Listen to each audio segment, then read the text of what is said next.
Casanoir, faculté de chirurgie dentaire. Une histoire vraie. Je suis Youssef Ben Ali. Mon parcours a été différent de celui des autres. À Casanoir, dans un pays qui rêve d'être champion d'un sport populaire, l'école publique s'effondre. On est 110e mondialement en justice sociale et égalité éducative. Quand l'exemple à suivre n'est plus le médecin, mais le joueur de football. À Casanoir, nous sommes entrés dans une ère où le matérialisme dicte la réussite scolaire et où la pauvreté est devenue une faute impardonnable. Aujourd'hui, un étudiant brillant mais pauvre arrive à l'université avec un handicap structurel que sa seule volonté ne suffit plus à combler. Il ne lutte pas seulement contre la difficulté des cours, mais contre un système conçu pour ceux qui ont déjà les codes et les moyens. Dans ce contexte, le parcours de l'étudiant pauvre devient un acte de résistance.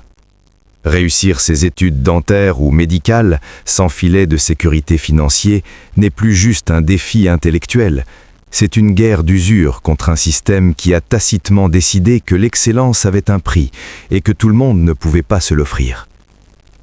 L'argent n'est plus seulement un moyen, il est devenu le premier critère de sélection académique. Tout le monde ne voit pas la même réalité. Mon père était un simple agriculteur et j'ai choisi la médecine dentaire, non pas par passion, mais uniquement parce que la durée des études était relativement courte, 5 années plus une 6e consacrée à la thèse. À l'époque, c'était une filière à l'avenir assuré et financièrement prometteur. Cela se passait bien avant l'apparition des universités privées. Cependant, mon père n'a jamais accepté ce choix. Il me reprochait constamment de ne pas avoir opté pour la médecine générale. Il n'a jamais compris ce que je faisais, ni que mes efforts visaient aussi à l'aider et à améliorer notre situation. Il me donnait chaque mois 500 dirhams. Je les prenais en souriant, uniquement comme moyen de transport depuis le village où je vivais dans la périphérie de Casanoir. Youssef, médecin général, pas autre chose.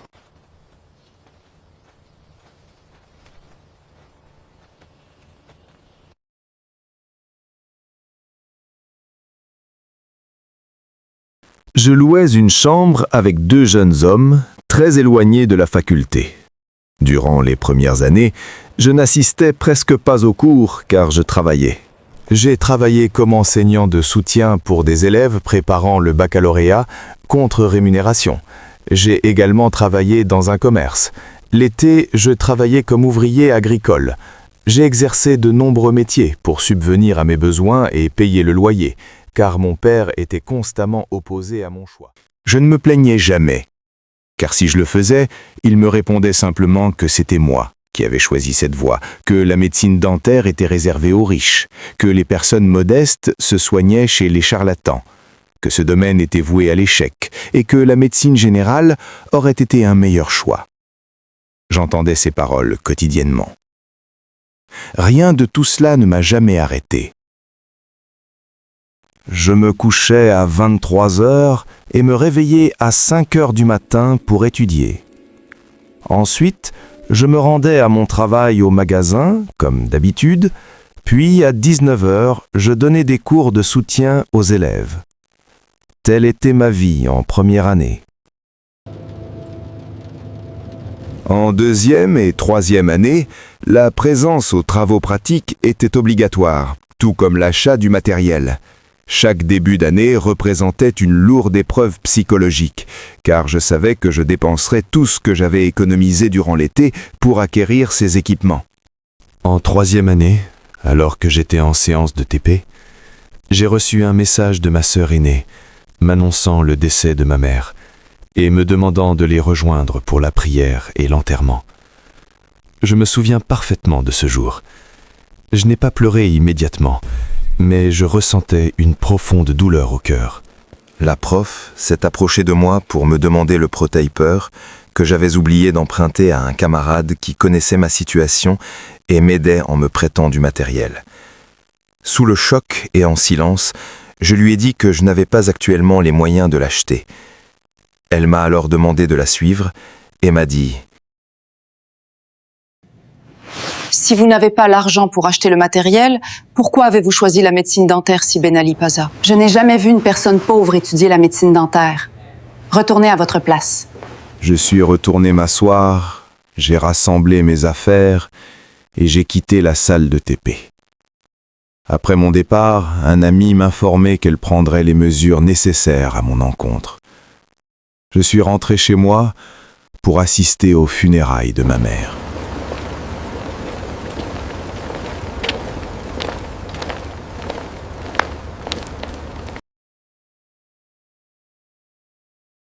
Malgré tout cela, à la fin de l'année, j'ai constaté que cette enseignante n'avait pas validé mon TP, bien que j'ai toujours été assidu et sérieux dans mon travail. Je suis allé la voir pour lui expliquer la situation et lui rappeler que ma mère était décédée ce jour-là. Elle m'a répondu que sa propre mère était également décédée un jour, que cela ne justifiait pas une sortie sans son autorisation et que les condoléances pouvaient attendre car ce n'était pas la fin du monde. Je suis parti. Grâce à la session de rattrapage, j'ai finalement réussi. En 4e et 5e année, la présence restait obligatoire. Je travaillais quotidiennement une demi-journée, j'étudiais le matin, et mon employeur m'accordait, comme d'habitude, 2 semaines pour les examens et les révisions. La faculté de médecine dentaire était profondément marquée par le classisme social. Même les étudiants portaient un regard de mépris sur ceux qu'ils considéraient comme inférieurs. Ce qui me distinguait, c'était ma réussite académique et mon apparence soignée. La grande majorité ignorait totalement ma réalité et pensait que tout allait bien pour moi. Lors de la soutenance de thèse, je suis allé chercher du travail dans mon domaine. Même les opportunités professionnelles dépendaient du piston et des relations. J'ai quitté une ville pour une autre afin de travailler en tant que 2e fauteuil pour un salaire de 4000 dirhams. Je louais une chambre, comme toujours, et le reste de mes revenus était destiné à financer ma thèse, car même la thèse exigeait un investissement financier important. Après l'obtention de mon diplôme, le médecin avec qui je travaillais m'informait qu'il était malade et qu'il serait souvent absent de son cabinet. Il m'a confié la responsabilité de le remplacer et m'a accordé sa pleine confiance. Mon salaire est alors passé à 10 000 dirhams. Après 4 années, j'ai finalement réussi à ouvrir mon propre cabinet. Le nom de Youssef Ben Ali est fictif, mais il est l'archétype, l'allégorie et l'emblème de milliers d'autres qui affrontent ces mêmes défis au quotidien. Le nom de Youssef Ben Ali est fictif, mais il est l'archétype, l'allégorie et l'emblème de milliers d'autres étudiants qui affrontent ces mêmes défis au quotidien. Aux responsables et décideurs, le mérite ne doit pas être un luxe réservé à ceux qui peuvent se l'offrir. Les facultés de médecine dentaire ne doivent pas être des clubs privés pour l'élite. Il est impératif de mettre en place des systèmes de prêt de matériel ou de subventions pour que l'argent ne soit jamais un frein au talent. La réussite d'un étudiant ne se mesure pas à la qualité de son matériel, mais à la précision de son geste et à sa volonté. Le système doit protéger les étudiants précaires contre le mépris de classe. Aux enseignants. Un diplôme sans empathie n'est qu'un morceau de papier. Un enseignant sans humanité est un obstacle au savoir. Un professeur doit être capable de voir derrière l'absence ou l'oubli de matériel. La rigueur académique ne doit jamais servir d'excuse à l'inhumanité. Sanctionner un étudiant le jour du décès de sa mère est une faillite morale, non une preuve de fermeté. Vous formez de futurs soignants. Si vous ne traitez pas vos étudiants avec dignité, comment apprendront-ils à traiter leurs futurs patients avec compassion? Aux étudiants. Le costume ne fait pas le docteur, c'est le sacrifice qui forge le caractère.